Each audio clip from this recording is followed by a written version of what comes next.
காலம் அழைக்கும் போது ஒளிந்து கொள்ள நீ வேண்டும். தாவணி குடை பிடிப்பாயா?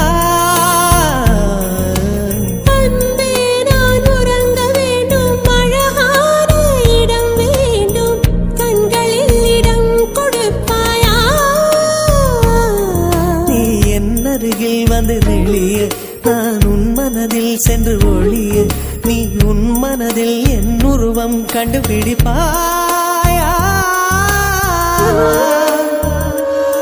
பூக்களுக்குள்ளே தேனுள்ள வரையில் காதலர் வாழ்வு, பூமிக்கு மேலே வானுள்ள வரையில் காதலும் வாழ்க. காற்றே என் வாசல் வந்தாய், மெதுவாக கதவு திறந்தாய். காற்றே உன் பேரை கேட்டேன், காதல் என்ற